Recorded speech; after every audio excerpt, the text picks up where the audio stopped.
Bom dia a todas e a todos. Sejam bem-vindos. A Universo Produção tem o prazer de recebê-los para a programação do 28º Seminário do Cinema Brasileiro, que integra a programação da 28ª Mostra de Cinema de Tiradentes, e que tem como tema central Que Cinema é Esse?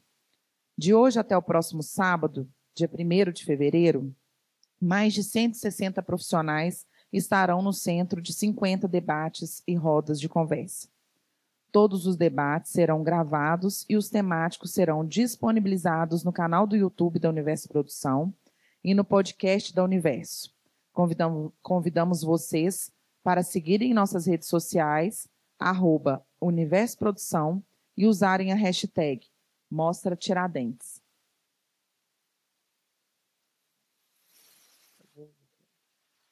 A cobertura completa do evento você pode acompanhar também pela plataforma mostratiradentes.com.br.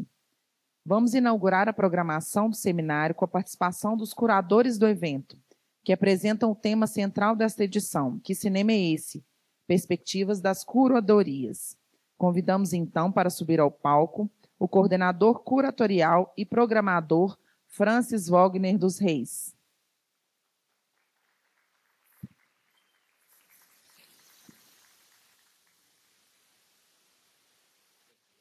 A curadora de curtas, Camila Vieira.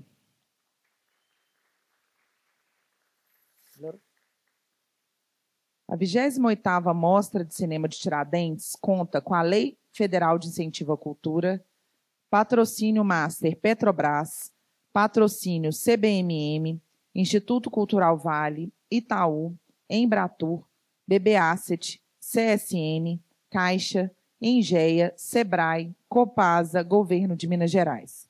Parceria cultural e educacional, Senac e Sesc em Minas, SPCine, Instituto Universo Cultural, Casa da Mostra. Apoio, Prefeitura de Tiradentes, Conecta, Canal Brasil, Cinecolor, DOT, Embaixada da França, Festival Scoop, MAF, Mística, Naimove, O2Pós, Retrato Filmes, The End. Idealização e realização, Universo Produção, Ministério da Cultura, Governo Federal, União e Reconstrução. Este debate conta com acessibilidade de Libras, será gravado e disponibilizado na plataforma do evento, mostratiradentes.com.br. A produção da mostra solicita aos participantes gentileza não gravar este debate sem prévia autorização dos coordenadores.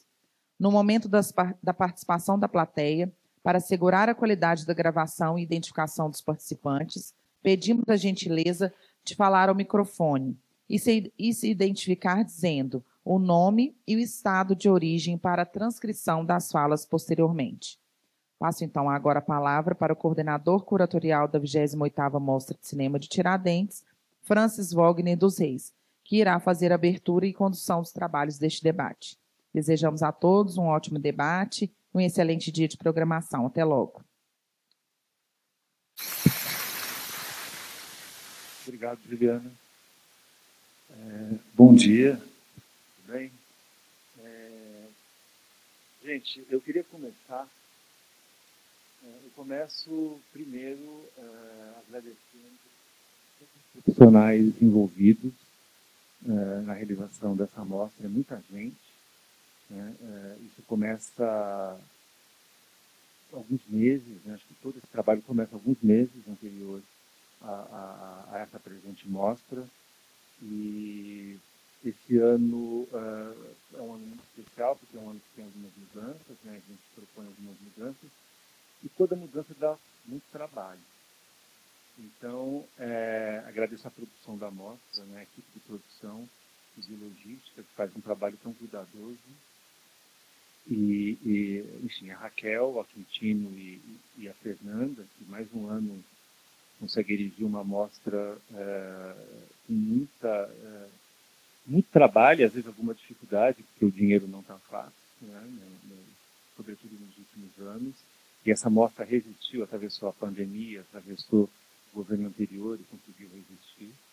Então, agradeço primeiramente a todos e a todas os profissionais envolvidos envolvidas na realização da 28ª Mostra de Cinema de Tiradentes. Meu outro agradecimento vai à equipe de curadoria, de curtas e de longas, que é uma equipe que eu acredito que está muito azeitada, muito parceira, e a gente passa o ano, né, não o ano inteiro, mas em muitos momentos do ano, retomando algumas discussões da edição anterior para pensar o que será a edição do ano posterior, da próxima edição, no caso essa, e a gente fez isso no passado, né, durante o ano passado todo. Então, essa temática, ela vem muito dessa conversa. Ela, enfim, ela acaba tendo uma elaboração que é minha, mas ela é fruto de uma conversa coletiva e de uma reflexão sobre as últimas edições,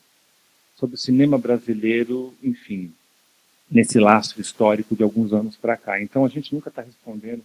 A temática a gente não tira da cartola e propõe porque, sim, ela tem circunstâncias reais, concretas, uma experiência, né, empírica da relação com os filmes dos últimos anos, com os debates sobre os filmes e sobre o cinema brasileiro dos últimos anos, e uma atenção ao que está em curso no campo do audiovisual, no que diz respeito a políticas públicas, no que diz respeito às linhas de debate sobre o cinema, variadas linhas, que é um campo complexo, né?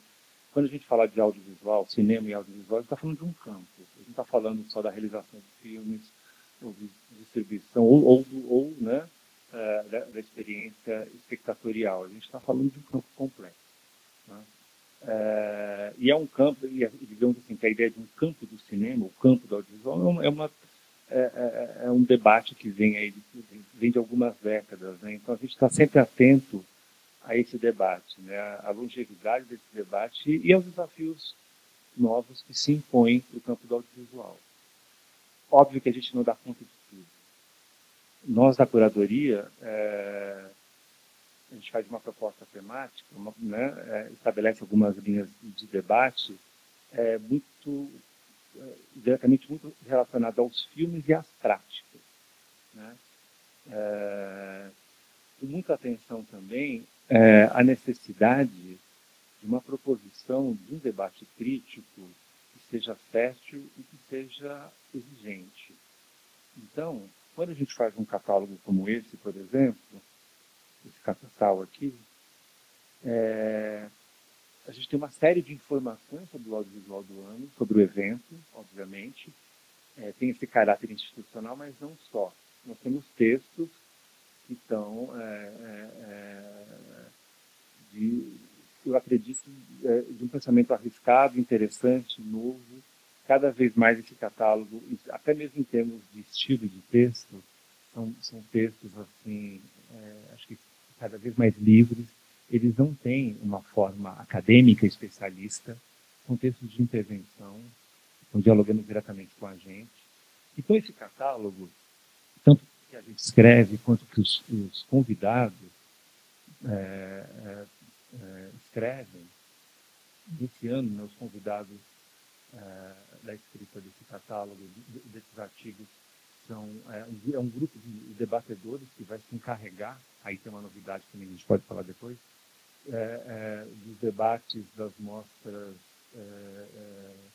competitivas de longas. É um grupo de 4 pessoas, o Bernardo Oliveira, Egilton Belli, Bárbara Bello e Alana Falcão. Eles escreveram também artigos. E artigos assim com uma visão muito aguda, muito intrigante, porque eles são, no espírito da temática, eles fazem muitas perguntas. Só que não interessam só a pergunta como um ponto de partida, mas o caminho que, inclusive, leva a essa pergunta.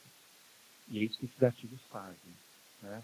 Também temos outros artigos do João Pedro Faro, que é um jovem realizador que já passou aqui 2 vezes, e debateu também. Ele é crítico, além de realizador.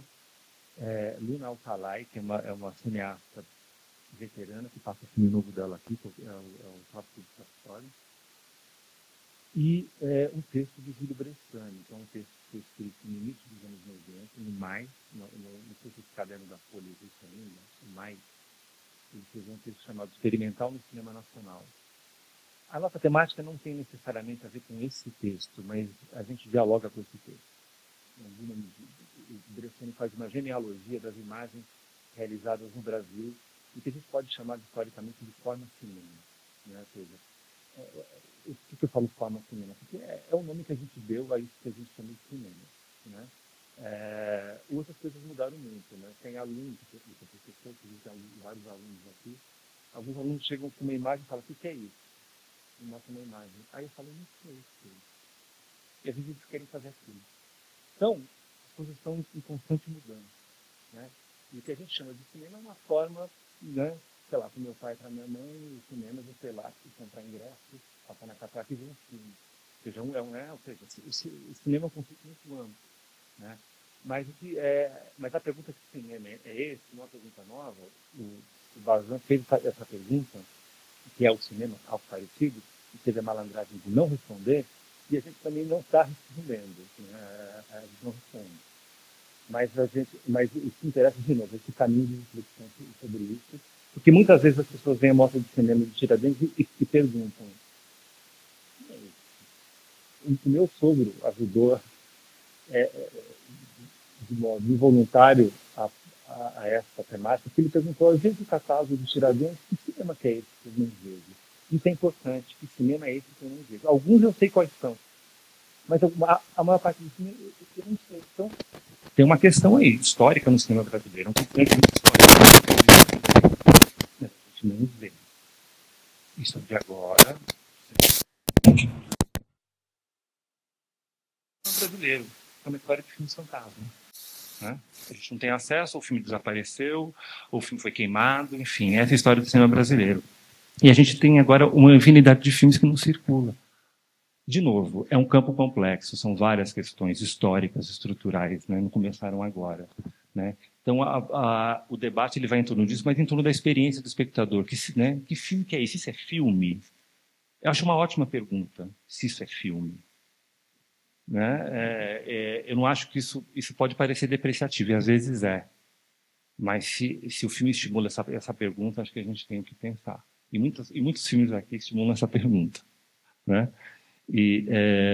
Enfim, e esse catálogo e os debates e os filmes é esse convite para o debate amplo com realizadores e com o público, porque o público faz parte desse debate. E, por exemplo, a imprensa também. Eu não sei quanta gente tem da imprensa aqui, mas eu convido a todos e a todas a lerem esses textos, porque eles são uma proposição de conversa.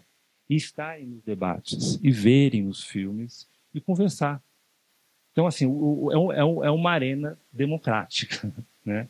Para todos virem e participarem disso, que é que é o evento Tiradentes, que é inclusive famoso pelas conversas, pelos debates. Então, o debate está aberto. De novo, se a gente chegar ao fim disso, é o que eu falo até em aulas, com boas perguntas, eu acho que a gente teve algum êxito, né? A mostra teve algum êxito nas suas proposições de maneira geral. Tá? E aí, só para a gente encerrar aqui a minha parte, eu já passo para a Camila, eu queria só falar de alguns números. Esse ano a gente teve uma diminuição de filmes de longas metragens escritos. O ano passado, se eu não me engano, foi 430, esse ano caiu para 180, é bastante coisa. Né? Mesmo, gente, em termos de números gerais, assim, de filmes por estado, a gente vê, de novo, uma concentração muito grande no Sudeste, filmes por perfil de gênero e racial, a gente também teve um recuo. Vou dar um exemplo para vocês, tá? Vamos lá. Longas metragens escritos. Enfim, aqui tem muita informação que eu não vou falar agora, filmes por gênero, documentário é mais da metade dos filmes escritos. Enfim. Experimental 6%, ficção 30% e híbrido 6%, por exemplo. Né? Mas, vamos lá, inscritos por região. O Sudeste está na frente, com 136 filmes inscritos, 61%. Logo em seguida, vem o Nordeste, com 49 filmes inscritos, 22%. Depois do Nordeste, vem o Sul, com 7,7%. 6% de filmes inscritos. Depois o Centro-Oeste, com 6,82%. E, por fim, o Norte, com 2,73%. Tem até não declarado, que é 1%. Então, que é 1%. Né? Aqui, dos inscritos por estado, gente, São Paulo tem 24% dos filmes inscritos. Em seguida, Rio, 18%. Minas Gerais, 14%.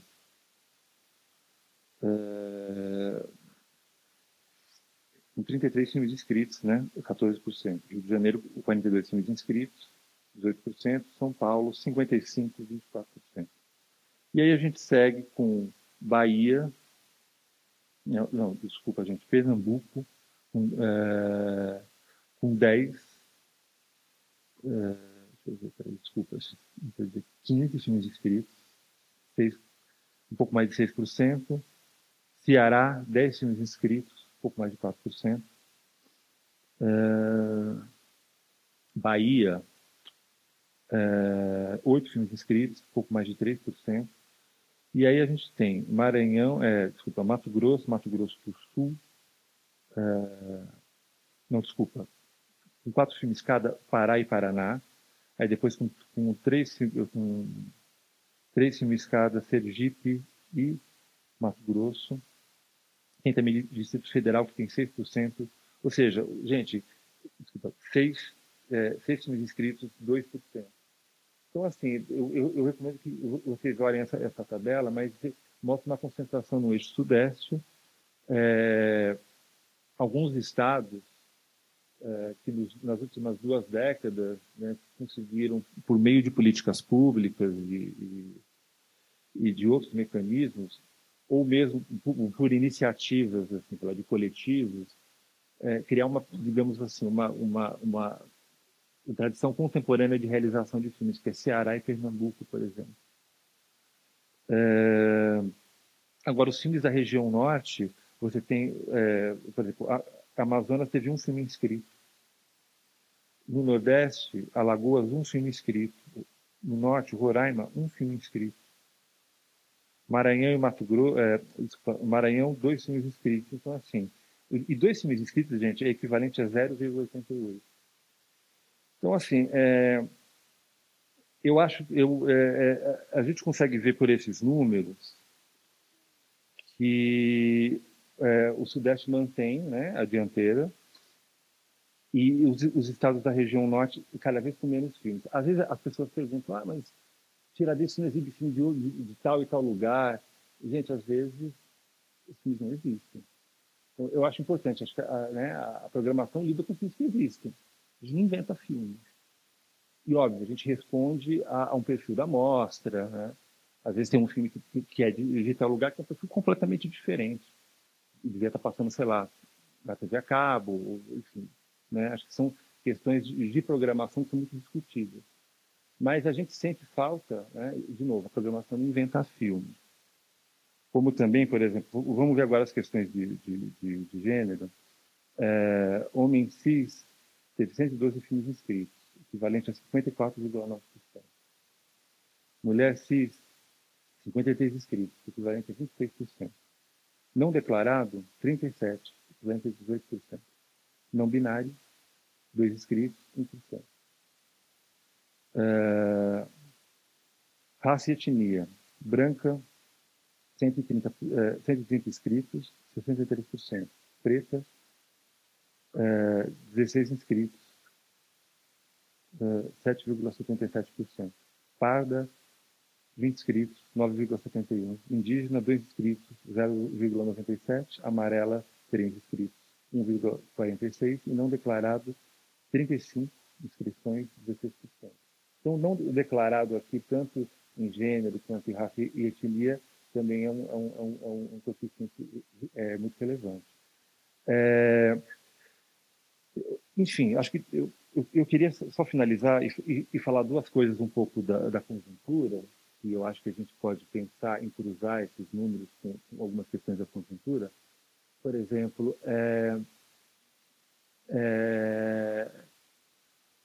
a gente se espanta com a quantidade de realizadores e realizadoras negros que fizeram filmes no festival. Ao mesmo tempo, a gente vê no debate público muito a presença desse discurso. Aí a gente pode se perguntar, mas esses filmes não são realizados, né? Esse discurso é mentiroso, pega um coeficiente pequeno e coloca à frente como se a gente estivesse avançando. Avançando, a gente avançou nos últimos anos, né? Nos editais, enfim, afirmativos, etc. Mas o que acontece, que eu vejo também, é que vários realizadores e realizadoras, eu acho que existe uma coisa, aí é um tema de longo debate. Eu acredito que o mainstream, digamos assim, a grande indústria, muitos desses realizadores pretos e pretas acabaram, inclusive, indo para o mainstream.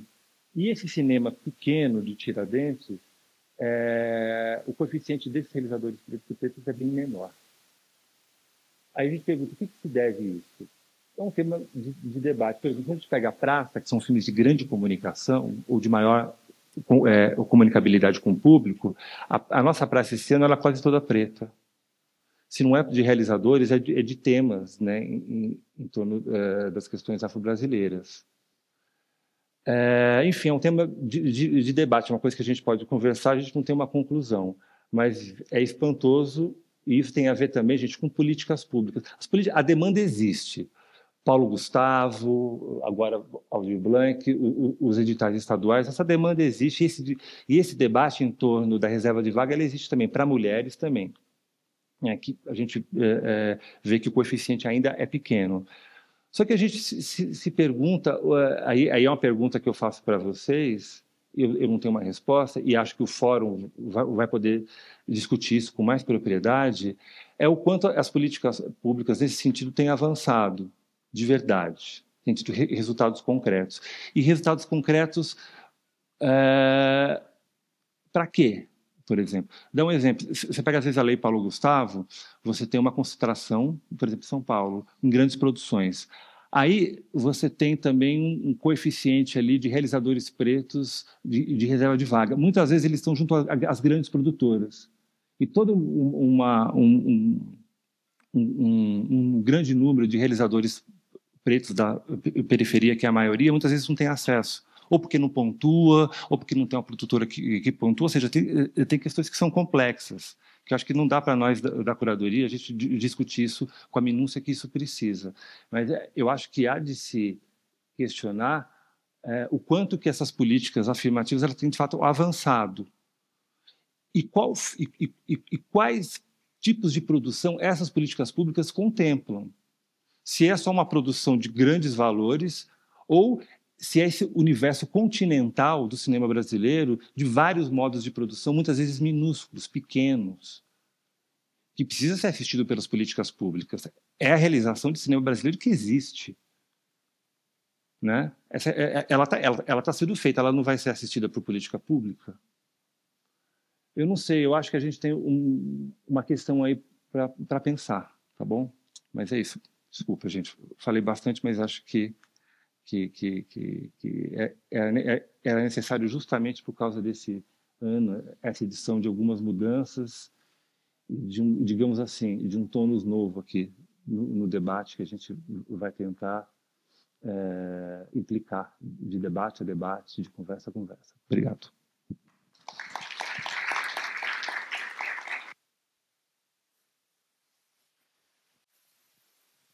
Bom dia. Estou aqui representando a equipe de curadoria de curtas, mas queria saudar os demais colegas que estão aqui presentes também, escutando esse debate, né? Lorena, Rubens, que entrou esse ano, né? A gente teve praticamente quase a mesma configuração do ano passado da equipe, mas o Rubens, Pedro saiu e Rubens entrou, né? O Rubens, que estava na assistência de curadoria, agora está com a gente também. O João assumiu a assistência de curadoria, não sei se o João está por aqui. Mas temos Lorena, Rubens, Mariana, que está por aqui também, e Léo. Dos longas, a gente tem aqui o Juliano, a Juliana, que entrou esse ano, e o Francis, né? Então, era muito para saudar que esse trabalho que a gente está pensando na temática e a composição da programação também é um fruto desse trabalho coletivo e de muita conversa, né? E aí eu vou refletir algumas coisas a partir de alguns tópicos que o Francis levantou, né? Que o Francis falou que houve uma diminuição de longas inscritos, né? E nos curtas o processo acontece o contrário. Se a gente pegar nos últimos 5 anos, esses curtas eles vêm aumentando cada vez mais, né? Vão sendo nesse processo de inscritos, né, vai aumentando exponencialmente o número de inscritos de curtas-metragens. Eu vou pegar só alguns números, só para vocês terem uma ideia. Em 2021, nós tínhamos 748 curtas inscritos. 2022 aumentou bastante, que foi para 911, porque a gente teve muitos curtas que foram produzidos com recursos da Lei Aldir Blanc. Isso marcou aquela edição. Foram quase 20% dos curtas inscritos naquele momento, e a gente fez até uma reflexão sobre isso naquela época. Depois, essa quantidade diminuiu no ano seguinte, em 2023 foi para 808, 2024, 972, e eu tinha feito até uma brincadeira no ano passado que a gente estava esperando que fosse alcançar 1.000 inscritos, e acabou que esse ano nós tivemos 1.027 curtas com inscrições válidas, né? Porque no processo das inscrições foi um pouco mais do que isso, mas com inscrições válidas foram 1.027. E aí, o que a gente pode refletir sobre isso, né? Se a quantidade de inscritos de longas-metragens diminuiu e a quantidade de curtas está crescendo cada vez mais, e a gente espera, né, de acordo com essa estimativa que a gente tem dos últimos 5 anos, que nos próximos anos isso vai aumentar, a produção de curta ela é feita de uma forma mais rápida, né? Ela é feita de uma forma mais rápida, às vezes não necessariamente com recursos públicos. E aí, o que a gente faz quando a gente está num processo de curadoria, nessa conversa com uma equipe de 5 curadores, né? A gente começa a assistir esses filmes e a gente começa a tentar lidar com essa vasta produção. Isso é um desafio muito grande em termos de trabalho, né? Em termos da pragmática do trabalho. E aí, boa parte, uma parte muito expressiva desses filmes, eram filmes que repetiam determinados códigos, filmes que traziam repetição do mesmo. E aí, em um determinado momento, a gente se deparou que se era, de fato, isso que a gente queria trazer para a programação da Mostra de Cinema de Tiradentes, que sempre ousou, né, ao longo dos anos, né? Sempre trazer produções que fogem do mesmo. E aí, lá pelas tantas, a gente começou a encontrar esses filmes, né? Filmes mais disruptivos, filmes que traziam um certo... essa indagação, né? Que cinema é esse? Se você se perguntar, isso aqui provavelmente eu nunca vi. Ou se eu vi em algum momento, isso se perdeu ao longo de uma certa tradição do cinema brasileiro. E aí a gente quis dar evidência a isso e tornar essa programação mais plural, né? Filmes mais disruptivos na forma, nos conteúdos, e que a gente conseguisse dar uma diversidade maior a essa programação. Isso vai estar refletido na programação como um todo. E aí, vou falar aqui de algumas mudanças que a gente tem nessa edição.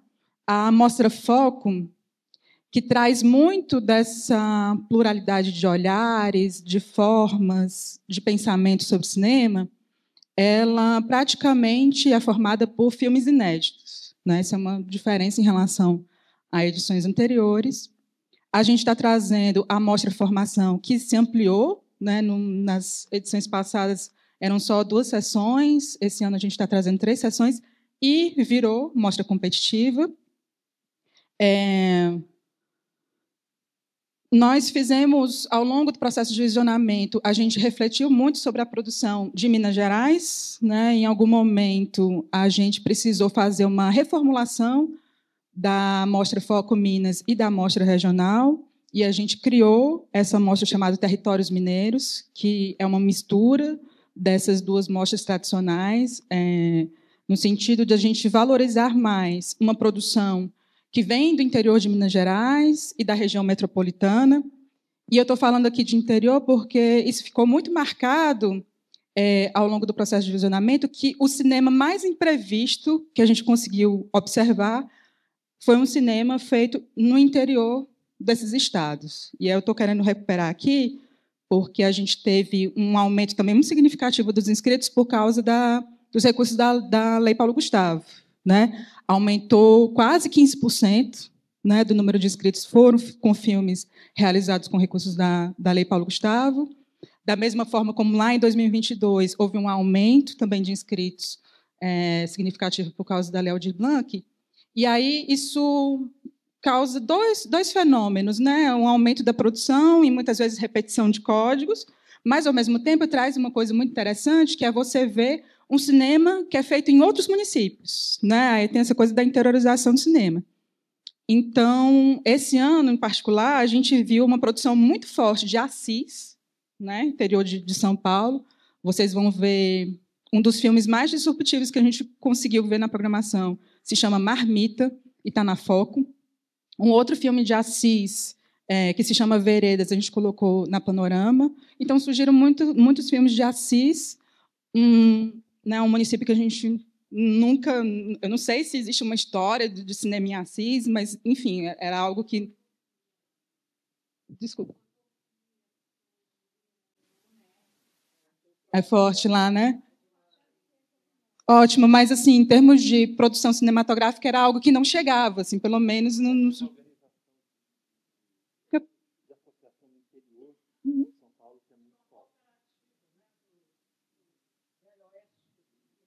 É isso, então chegou essa produção e boa parte desses filmes foram feitos com recursos da Lei Paulo Gustavo, né? Então assim, políticas públicas que auxiliam, né, que essas produções elas sejam realizadas.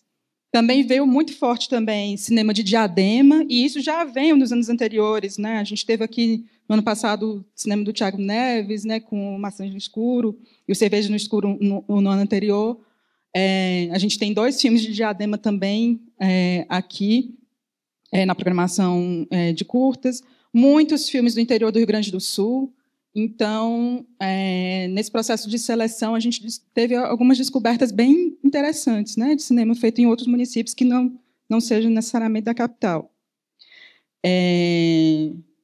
A Mostra Praça. Desde o ano passado, a gente vem desenhando a praça para não ficar apenas nos filmes que são mais confortáveis para o público, ou seja, filmes mais populares, mas tentando trazer filmes mais desafiadores, para que quem passa ali na praça e veja esses filmes também acompanhe as demais sessões do festival, né? Acompanhe, se interesse pela Mostra de Cinema de Tiradentes como um todo, né? E não só ali naquele momento na sessão da praça. E aí, alguns destaques assim que a gente conseguiu perceber nesses filmes inscritos e que acabou se refletindo na seleção determinados filmes que lidam muito com a questão da individualidade, da relação com o corpo, com o desejo. Acredito muito porque, nos últimos anos, a gente viu uma produção muito atrelada a questões coletivas, devido às crises as crises macro, né? Crise de instabilidade política, a pandemia, as questões de urgência, e a gente sentiu assim que tem alguns filmes trazendo outras temáticas, né? Essa coisa do corpo, da desilusão afetiva, das frustrações. Então, isso, vocês vão perceber isso na programação também. Da mesma forma como no ano passado a gente trouxe a discussão das formas do tempo, que a gente trouxe alguns filmes que lidam com questões do trabalho, da precarização do trabalho. Esse ano continua também nessa produção. E aí eu vou trazer alguns dados também de gênero e raça, da mesma forma como nos longas, né, tinha mais longas realizados por homens cis, né? Aqui também nos curtas tinham mais curtas inscritos realizados por homens cis, mas a gente conseguiu, no processo seletivo, trazer uma paridade, né, entre homens cis e mulheres cis. Com relação às inscrições de pessoas trans, travestis e não binárias, ainda o índice é muito baixo de inscrições, dá mais ou menos 7%, mas a proporcionalidade disso entre os selecionados permanece também a mesma, foi basicamente 7% dos selecionados. E, com relação a realizadores pretos e pardos, com relação aos inscritos, foram 25%, né, de curtas realizados por pretos e pardos inscritos, e essa proporcionalidade também se manteve na seleção.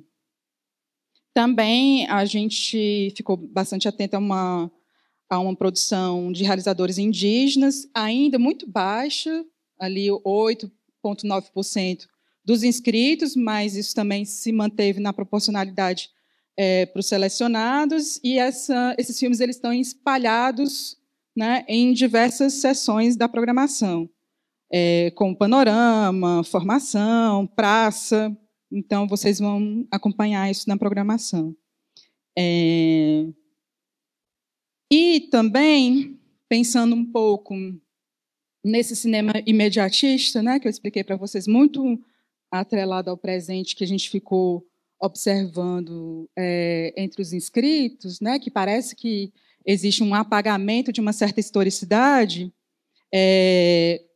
Muitos também desses inscritos, de alguma forma, também se relacionam com um passado ou com personagens históricos do nosso tempo, né? Eu vou citar alguns exemplos, como o documentário Dois Nilos, do Samuel Lobo e Rodrigo de Janeiro, que está na Panorama, que é centrado no Afrânio Vital, né, e a sua relação com o cinema brasileiro, e um na Praça, que é o Fulano de Tal, que é recuperando a história do Otoniel Santos Pereira, né, e a sua relação com a Boca do Lixo. Né? Ou seja, tem aí realizadores interessados nessa história do cinema brasileiro que a gente mal conhece. Né? E, então, acho que é interessante também acompanhar um pouco essa programação a partir dessa relação com o nosso passado e com a história do nosso cinema, para a gente também se questionar um pouco que cinema é esse, que a gente está tentando buscar e é que a gente está refletindo nos nossos processos curatoriais. É isso, e aí eu acho que podemos abrir. Queria fazer uma observação, assim, porque eu falei muito da questão da temática, dos dados, mas eu vou ser breve. A questão da Aurora e da Olhos Livres. Acho que é importante dizer que esse ano há uma mudança, acho que a mudança talvez mais incisiva, é justamente nessas duas mostras competitivas. A Aurora, ela foi criada em 2008, o Kleber está aqui, né, pelo Kleber, Eduardo, que tinha assumido no ano anterior a curadoria de longas aqui em Tiradentes. E a Aurora, ela durante, enfim, muitos anos, aí quase talvez 16, 17 anos, ela era uma mostra que o competitiva se tornou a principal aqui da mostra de Tiradentes, que selecionou, a cada edição, selecionava filmes de realizadores iniciantes. E aí foi estipulada uma regra, se não me engano, em 2014, de até o terceiro longa-metragem. E por que isso? Aí o Kleber está aqui, depois, se ele quiser falar um pouco desse contexto, é importante. Porque naquele momento, gente, a gente tinha uma produção, né, nesse momento que é criada a Aurora, uma produção dispersa, de realizadores que muitas vezes não faziam filmes com edital, por exemplo, pelos meios oficiais, né, edital, prêmio, enfim, e experimentando com uma tecnologia nova, que eram os aparatos digitais de captação e de pós-produção. E também experimentando isso sob a influência do cinema contemporâneo internacional, daquele momento, enfim, o Brasil está no mundo, né, não está separado, um trabalho em torno da relação de ficção-documentário, a fabulação no documentário, ou outros filmes que tentavam buscar recuperar algum fio da modernidade do cinema brasileiro, estabelecendo um diálogo com esse cinema do passado, enfim. Isso foi uma novidade e se organizou, né? E acho que a Mostra Aurora ajudou a organizar essa produção, que ela estava dispersa no país todo. E, ao mesmo tempo, a incentivar, né? Acho que essa organização acabou fomentando também, né, essa cena. Então, foi importante. Aí, até o terceiro longa-metragem, porque era necessário acompanhar o desenvolvimento desses diretores nos seus primeiros longas. O contexto mudou de uns anos para cá. Porque se naquele momento, até o terceiro longa, era o caminho da afirmação dessa cinematografia, que tentava encontrar um espaço no ecossistema do cinema brasileiro, de uns anos para cá, muitas vezes, digamos que essa cena do cinema independente ela já existe já há algum tempo, com alguma continuidade, sempre em circunstâncias muito instáveis, né, obviamente. Mas, por exemplo, às vezes tem realizador que já no primeiro longa circula o mundo, ou já no segundo já passou por vários laboratórios, já teve o primeiro longa com grande repercussão. Por exemplo, o João Dumans, que ganhou nas linhas da sua mão, há 2 anos atrás, ganhou a Mostra Aurora, mas ele já tinha vindo do Arábia, né?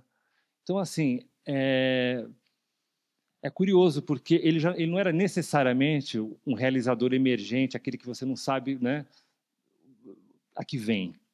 Então a gente começou a pensar, será que talvez não seja interessante para a Aurora a gente restringir um primeiro longa, né, para a gente garantir lançar cineastas, o lançamento de cineastas com proposições que a gente ainda não conhece, quando a Olhos Livres pode acolher esses cineastas a partir do segundo longa, tanto a partir do segundo longa quanto do 10º longa, porque a Olhos Livres, isso já vem de um tempo também,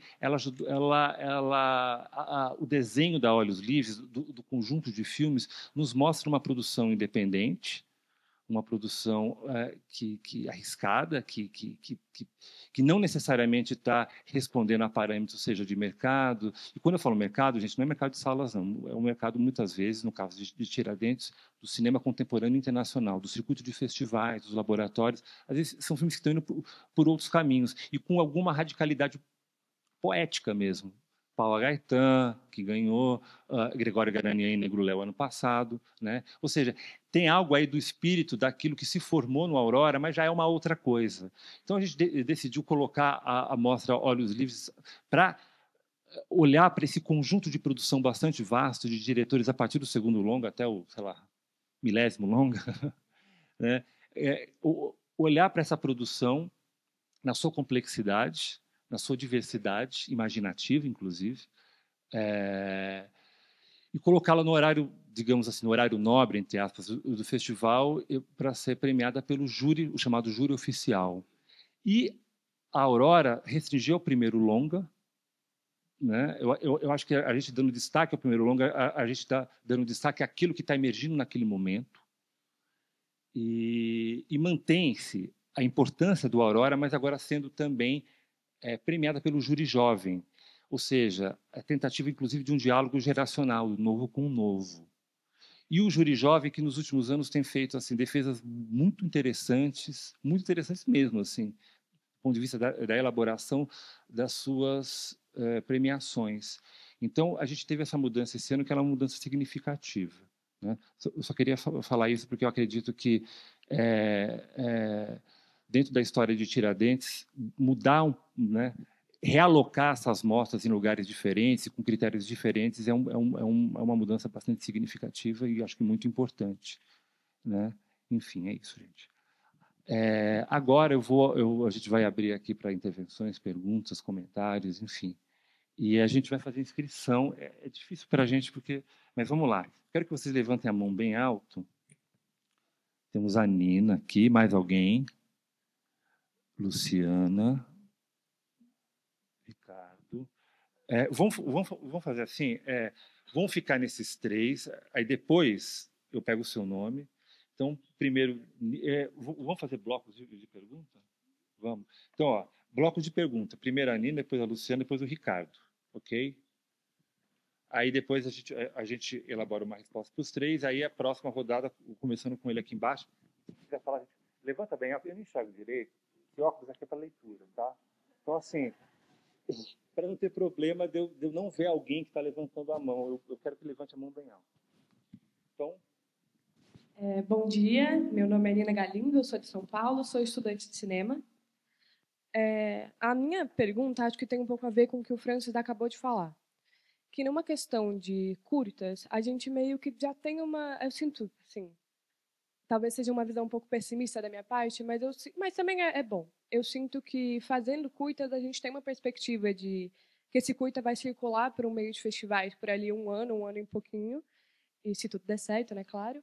E depois vai para o YouTube, vai para o Vimeo. A gente não tem muita perspectiva de um curta, não sei, indo para algum lugar, sendo comprado de alguma forma. Mas com longa, isso que o Francis está falando desse cinema fantasma, né, que cinema é esse de muitos longas que não chegam na gente, eu fico me perguntando porque tem muito esse imaginário do primeiro longa, de essa pessoa vai fazer o primeiro longa e a gente tem quase uma perspectiva de que isso é uma vitória, um objetivo, e na verdade isso é só um começo do caminho. E aí a gente vê festivais como Tiradentes, festivais que promovem longa, esse filme circulando, esses longa, mas depois desse tempo, qual que é a perspectiva para esse longa-metragem? Porque, claro, os criadores vão para esses festivais e eles torcem para que os seus filmes sejam exibidos e sendo exibidos que isso dê um destaque para ele, que ele ganhe algum benefício, né, para fazer um próximo filme. Mas e os filmes em si? Tem uma perspectiva de streaming hoje em dia, ou a gente só está torcendo para o mercado externo ver esse filme? Onde vão parar esses longas depois que acaba o circuito dos festivais?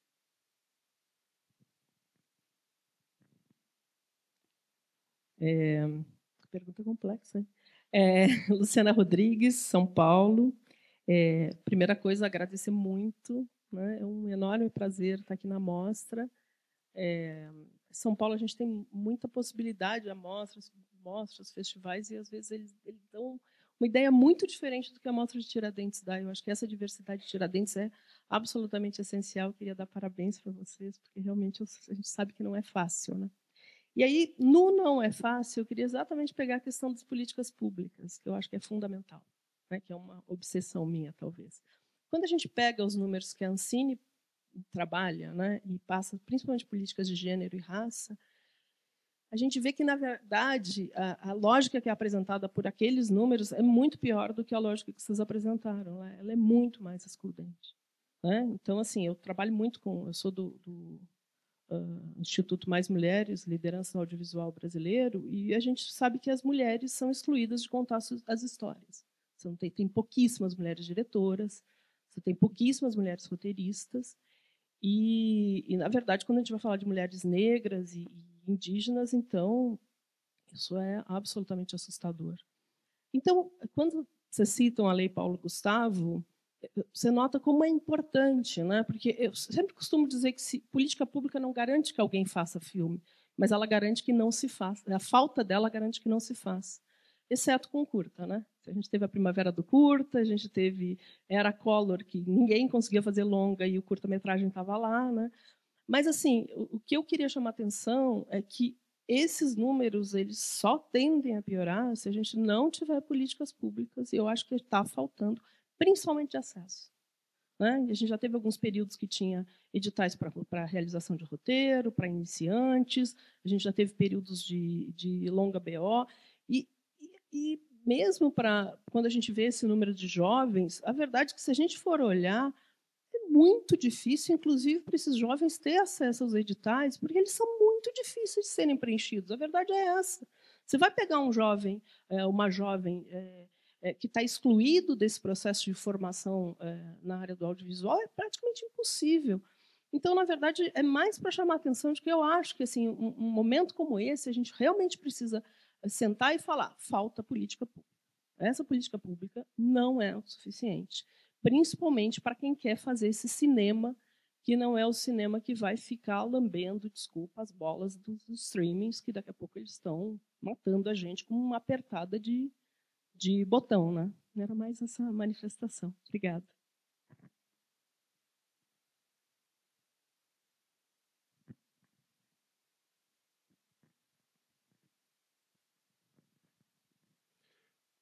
Bom dia, Ricardo, sou de São Paulo, sou ator de teatro, venho observando a cena audiovisual porque está muito conectado agora, né? Teatro tem que ter imagem projetada, é quase mandatório hoje, de uns anos para cá. E legal que a minha pergunta repassa os dois temas das colegas que perguntaram. Primeiro, a expressão cinema fantasma foi, não sei se isso é corrente ou intuição sua, além de fantasma, são fantasmas infantis, porque é o cinema que nasceu, foi projetado uma vez, duas, e ele vira fantasma, né? E isso está conectado com um problema clássico do cinema, que é um problema econômico, que é a distribuição.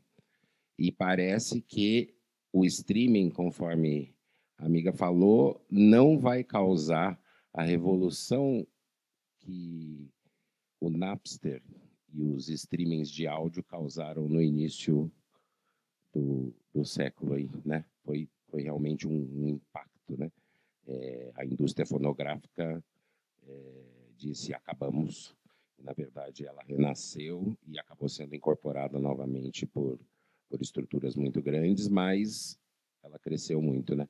E a pergunta é essa também: a política pública, o incentivo público é suficiente para ultrapassar o obstáculo da distribuição? Nunca vi isso acontecer. É o debate.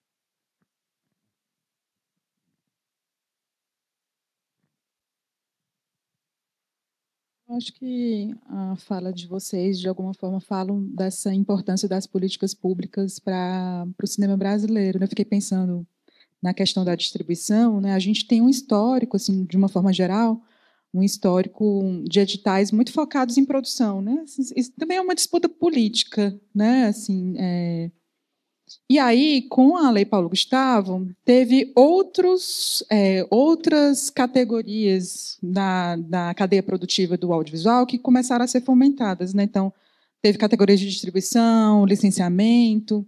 E aí, no ano passado, pelo menos aqui no Ceará, eu vou falar do contexto do Ceará que eu conheço melhor, a gente teve o fenômeno de 7 longas-metragens cearenses em cartaz no cinema simultaneamente, assim, num curto espaço de tempo, assim, tipo, mês ali de maio, junho.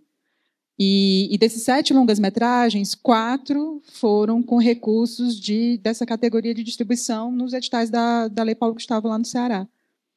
Então, eu fico pensando que falta muito também olhar um pouco para isso, sabe? Sobre esses outros eixos da cadeia produtiva, para a gente conseguir fazer com que esses filmes circulem também, né? Distribuição, licenciamento, não ficar só focado em produção.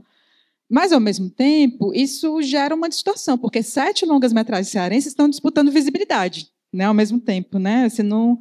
E aí tem outros momentos do ano que você não vê, quase não vê cinema brasileiro. Né? Às vezes teve um ano que teve 14 longas brasileiros no mesmo período do ano. E no resto do ano você não consegue enxergar isso. Né? Então, uma disputa aí com... Enfim, né, com os grandes estúdios, né, com esse mercado também de exibição que é muito desigual. E desigual com o cinema brasileiro, desigual em termos de questões regionais, né? Então, assim, acho que acho que é uma área bem interessante da gente discutir assim, no campo do audiovisual. Tem uma coisa que eu estava pensando quando vocês estavam falando. A Nina perguntou onde vão parar esses filmes. Nina, eles vão parar no HD. E vão ficar dentro da gaveta, muitas vezes. E alguns filmes que eu sei que já passaram aqui na Mostra Aurora ficaram no HD, dentro da gaveta, e desapareceu, porque o cara perdeu o HD, perdeu tudo, o filme não existe mais. Né? Então, assim, eu acho muito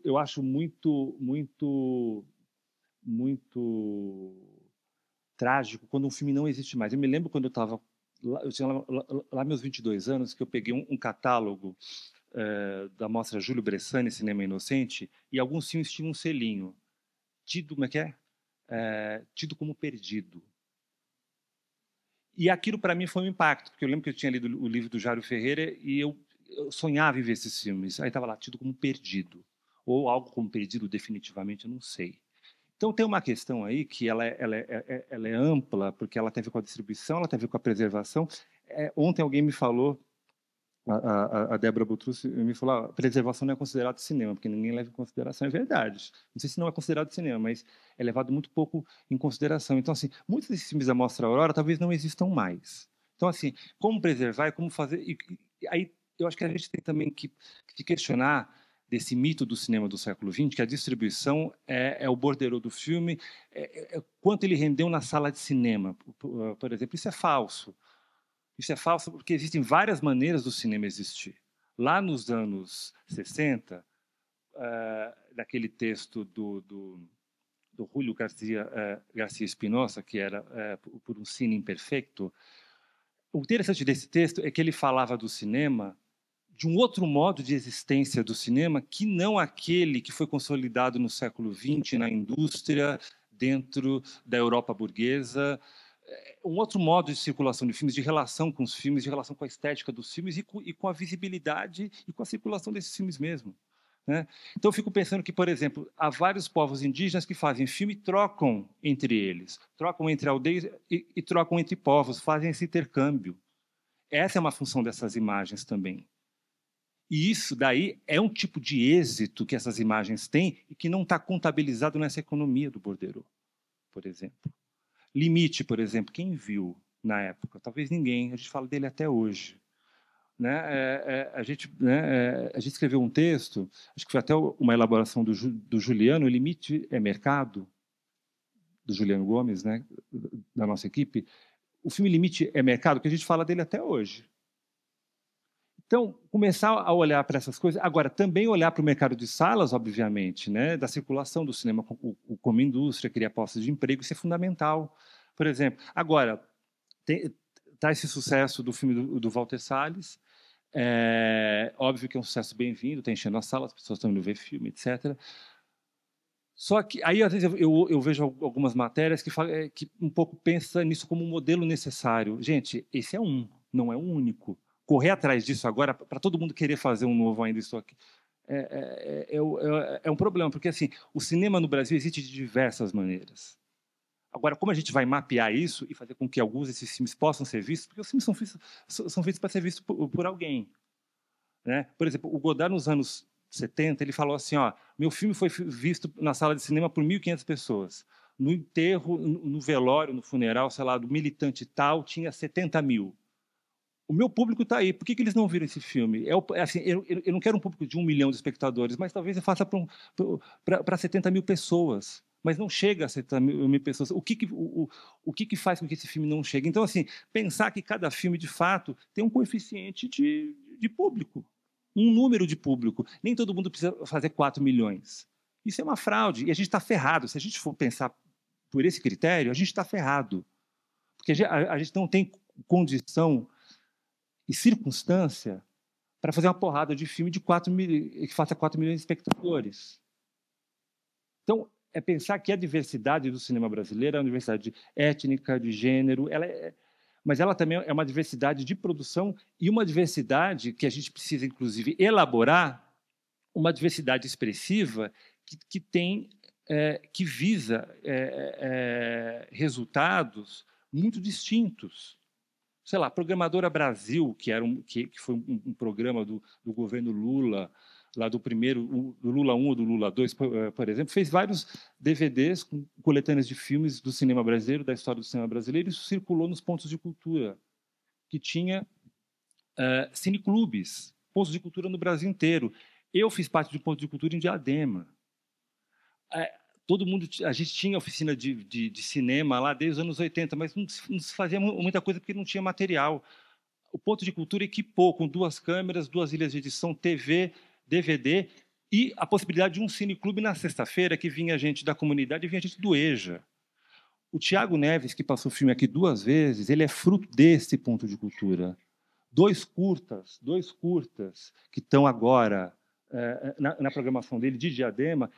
Na verdade, eu não sei o outro, mas do Lucas Chagas, ele também se fez dentro do ponto de cultura, nas oficinas que a gente dava, e por essa cultura do cineclube. Assim, gente, era a gente do EJA, senhora, vendo Meteorango Kid. Não, e discutindo durante 1h30. Vendo Lilian M dizendo assim, para o Carlos Rachemba, olha, eu concordo com a mulher, tal, mas ela fez, você fez uma coisa, uma senhora, porque você é homem. Ele, o quê? Ela vai, volta para o marido, transa com o marido e vai embora de novo e deixa os filhos para trás? Eu acho que uma mulher levaria os filhos embora. Ao calão. Você tem razão. Então, assim, gente, é isso. Eu acredito que existem várias maneiras do filme existir. A gente precisa entender quais maneiras possíveis, para além simplesmente dos estouros de bilheteria ou da existência dos filmes nos streamings. Agora, tem que lidar com isso também, mas não só com isso. Agora, próxima rodada, tem você aqui, tem quem mais? Vamos lá, gente. Gente, estou perdido, peraí. Vou fazer um pequeno comentário sobre isso. A Programadora Brasil, né, que foi extinta, agora existe um projeto, né, do Ministério da Cultura e Secretaria do Audiovisual, de ser a plataforma de streaming que eles anunciaram. Né? Então, é um outro modelo. Então, vamos lá. Seu nome? Sebastião. Sônia, Lorena. Gente, espera um pouquinho. Ah, tá. Vou pôr alguém do fundo.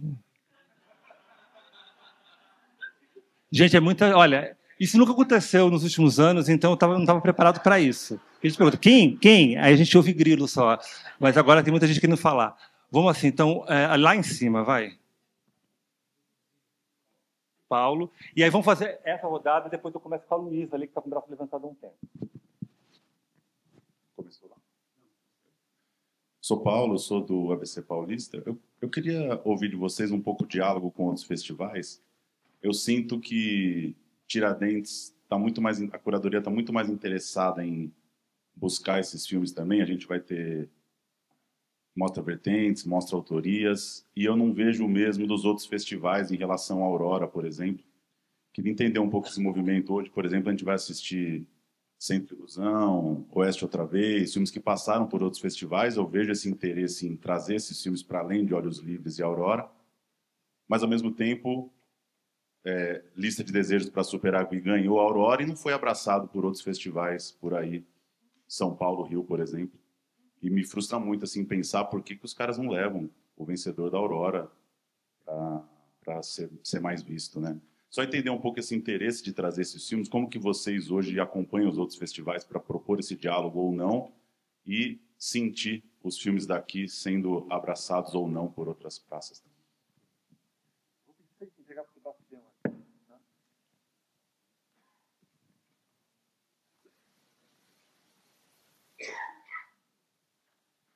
Está pouco tempo, então fórum agora, mas eu pedi que sejam breves. Eu queria perguntar, vocês no começo estavam falando... desculpa, se me apresentar, eu sou Sebastião, eu sou repórter do site de Cado Capital. Vocês estavam falando sobre novas frentes, você falaram do processo da curadoria de outros estados, que vocês viram ali alguma coisa de filmes vindo do Ceará, filmes vindo de Pernambuco. Quando eu estava vindo, eu estava conversando com um colega que é de Teresina e que ele estava falando que estava no processo de organizar uma mostra ali, que vai acontecer agora em maio, e ele me falou que tem tido uma onda de produção lá, recente, assim, Lula 3, novos editais e tudo mais. Eu gostaria muito de ouvir de vocês, que eu imagino que no processo de curadoria, de selecionar, vocês veem muita coisa, assim. Se vocês têm se vocês expandissem, já falarem um pouco sobre onde que vocês têm visto que tem novos focos, novos de produção mesmo, e sobre a distribuição, que era a questão que vocês estavam falando, eu queria muito ouvir mais de vocês sobre... Isso é uma coisa que, desde que todo momento que você conversa sobre cinema nacional, cinema brasileiro, essa é a grande questão. Os filmes são feitos, mas não chegam. Eu queria muito ouvir mais de vocês sobre onde vocês entendem que está a questão nisso. É uma questão do nosso mercado interno de salas de cinema, é uma questão de investimento público, é uma questão da pressão externa dos estúdios estrangeiros e tudo mais. Queria ouvir de vocês sobre isso. Essa é a minha pergunta. A Lorena ali, mais uma ela ali. Primeiro a Lorena aqui, depois... Oi, gente, bom dia. É um comentário, assim, né? Também falando um pouco, multiplicando as vozes assim, da curadoria e para acentuar uma questão que eu acho que já está na fala da nossa equipe, assim, né? Mas essa questão sobre o cinema fantasma, né? Que parece ter sido uma palavra que chamou bastante atenção nessa reverberação da conversa, que eu acho que Tiradentes, historicamente, também se posiciona nesse lugar de produção do conhecimento e produção da crítica e pensar os filmes, e não por acaso a gente tem esses espaços de conversa com os realizadores e as realizadoras, né? E ontem, na abertura, a gente teve a homenagem a Bruna Lins Mayer, E ela falou assim, né? Eu gosto das minhas esquisitices e o cinema de Tiradentes, a mostra de cinema de Tiradentes é um lugar que eu vejo esquisitices, né? E eu achei isso muito bom como um gesto de começar o que a gente vai encarar nos próximos dias, né?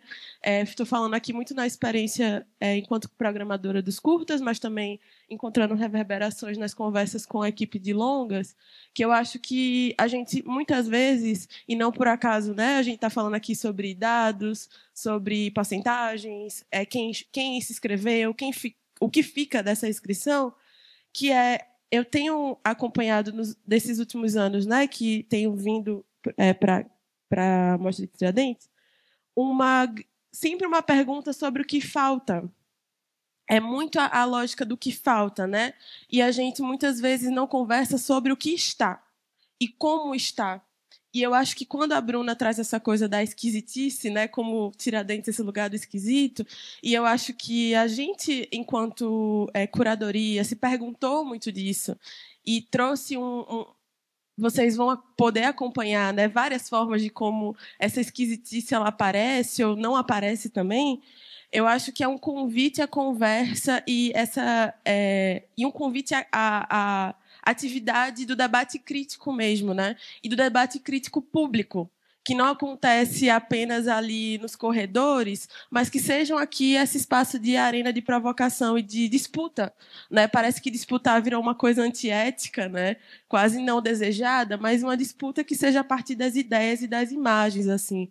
E só retomando essa coisa do cinema fantasma, eu acho que a crítica é o que também reverbera e deixa os filmes presentes, né? Eles existem, não por acaso o Francis fez menção a textos e reflexões sobre esses filmes que desapareceram.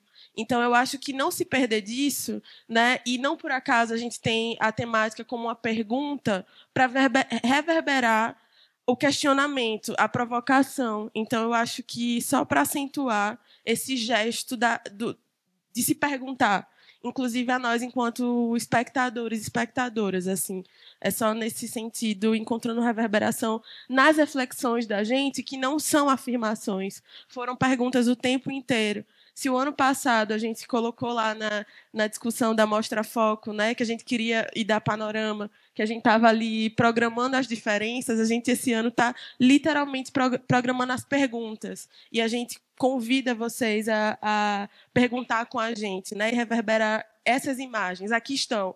As que estão, como estão e sobre o que elas estão comunicando. Bom, o teu cinema fantasma pegou, né? Realmente está pegando aqui. Os filmes fantasmas.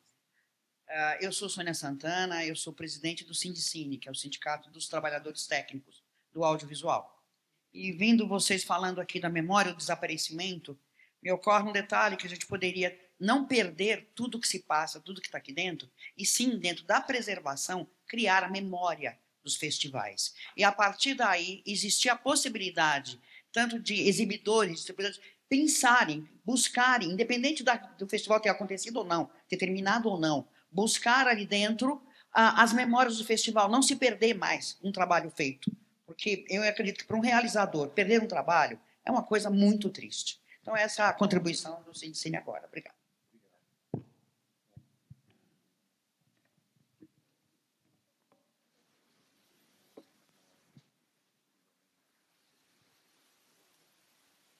Vamos lá.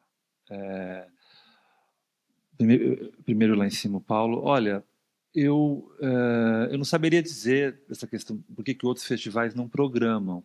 O que eu acho é que a gente está espremido entre dois modelos, que é as salas de exibição, ou 3 agora o streaming, mas o streaming não conta porque o streaming é uma outra lógica de circulação dessas imagens, mas assim, as salas de exibição e os festivais. E é muito cruel, porque os festivais, de fato, não dão conta de todos os filmes que são realizados. São muitos filmes, assim, o cinema brasileiro são muitos filmes para poucos olhos, assim, né?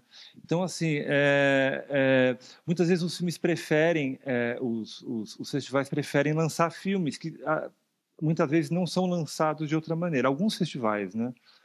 E eu fico pensando que você falou dessas mostras, tipo autorias que a gente programa, de fato, são filmes que não passaram em Minas ainda. Alguns são inéditos, outros não, né? E é a tentativa de olhar para esses realizadores, né? De modo que a gente entenda que a autoria ela não é que a autoria está ligada a esse sujeito abstrato, né? O diretor que determina. Na verdade, a gente olha para esses filmes todos, a gente vê que a autoria ali é um trabalho, na verdade, coletivo. Claro, o diretor ele é essa instância que organiza, mas a gente pega, sei lá, o Pedro Diógenes, o filme do Bruno Safdie com o Ricardo Preti, né? A autoria ela se dá numa dinâmica que ela não é a dinâmica do um. Né? É um imaginário que não é o construído a partir de um sujeito. Né? Então, a nossa mostra Autorias tenta dar conta um pouco disso. E é interessante que isso esteja em debate. Né? Mas a gente traz esse filme, sim, com o objetivo de mostrar filmes que já estrearam, que não circularam, mas é por uma proposição conceitual muito específica de programação também. No caso da sua pergunta, qual era mesmo? Desculpa. Eu perguntei sobre o panorama que vocês tiveram com a curadoria, o que vocês viram de coisas interessantes de lugares que sim, legal. Tá.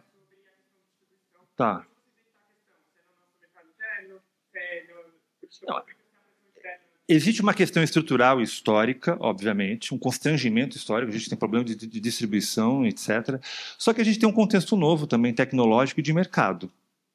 O desafio está justamente aí, entender essas estruturas, né, essas estruturas anteriores que seguem, mas num contexto completamente novo, econômico, cultural, né, inclusive de relação com a imagem. Mas a sua pergunta, desculpa, eu não tenho muito como responder, porque é a pergunta que eu faço para mim também. Agora, o que a gente viu de interessante, a gente viu muita coisa. Tem um filme, por exemplo, do Sergipe, que é um lugar que eu nunca tinha visto um longa ainda, que é o filme do Fábio Rogério e do Wesley, que é Um Dia é uma Eternidade para quem está... Como é que é? Um Minuto é uma Eternidade para quem está sofrendo. Tem um título longo, né? E tem um outro que é o Kickflip, por exemplo, é de um garoto, seus 22 anos. Garoto assim, né? Eu tenho o 45, para mim quem tem 22 é garoto. Mas assim, de 22 anos de Campinas. Eu não sei quem é, eu não sei o que fez, eu não sei quanto custou o filme, deve ter custado, sei lá, R$200, porque é feito com câmera caseira, em filmagens amadoras, mas é um filme muito forte. E é de Campinas, do interior de São Paulo. De novo, mais um filme do interior de São Paulo, feito por conta própria. E aí só que, assim, então, assim, sempre aparece alguma coisa assim. Muitas vezes não são casos isolados, mas muitas vezes o são. Né? Então, a gente localiza algumas tendências, a gente tenta responder a elas também. Mas, por exemplo, Teresina, que você me falou, a gente não teve filme, mas eu sei que tem várias cenas acontecendo que muitas vezes os filmes não são escritos também. Então, tem um universo que a gente, inclusive, não conhece. A gente vê muito filme e não conhece. Só complementando assim, o que o Francis falou, eu acho que é necessário um certo recuo histórico para a gente entender se esses contextos de produção eles vão permanecer ou não. Né? A gente está tendo agora, né, nesses últimos anos, uma produção forte de Diadema, né, que a gente está trazendo alguns curtas de Diadema, mas, por exemplo, a Assis, que até então não aparecia, está aparecendo agora, muito por conta do contexto da Lei Paulo Gustavo. A gente não sabe se essa produção ela vai permanecer nos próximos anos. Em anos anteriores, a produção de Alagoas, eu acho que ainda permanece, né, a produção de Alagoas muito forte também no ano passado, também muito forte. A gente está acompanhando essa produção, então fica um pouco difícil da gente entender se esses polos de produção, esses contextos de produção, eles vão permanecer, né, ao longo, porque depende muito de contextos de formação, de contextos de políticas públicas que fomentem esse tipo de produção.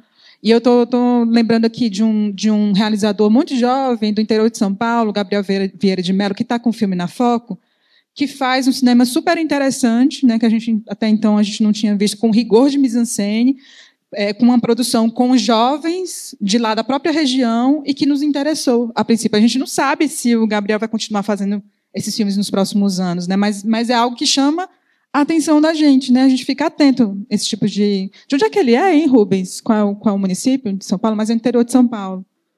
E é muito curioso isso, porque né, é com um grupo de jovens, é sempre esses filmes de ficção com rigor de mise-en-scène, isso nos chamou a atenção, né? Mas é muito para a gente ficar atento a esses realizadores que estão despontando e que chamam a nossa atenção, que provavelmente nas próximas edições venham, né, algo nesse sentido. Ou, infelizmente, não. Não. Porque alguns desaparecem completamente. Acontece. Desaparece. Então, como que você garante continuidade para alguém que faz um filme, faz outro? É um problema. Então, vários... Olhos Livres e Aurora tem, assim... Acho que mais da metade da programação desses filmes é feito com recursos próprios. Nada garante que eles vão continuar. Isso não é herói. Assim, eu não estou falando isso para dizer que eles são heróicos, heróis que fizeram um filme por conta própria, com, sei lá, R$1.000. Mas como que a gente garante a continuidade? Porque cultura é feito, né, no caso do cinema, a partir de continuidades.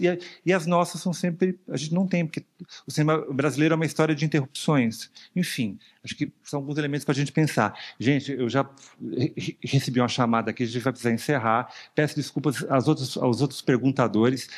A Luísa, que seria a próxima pessoa. Quem quiser ouvir a Luísa falar, tem o debate hoje, né?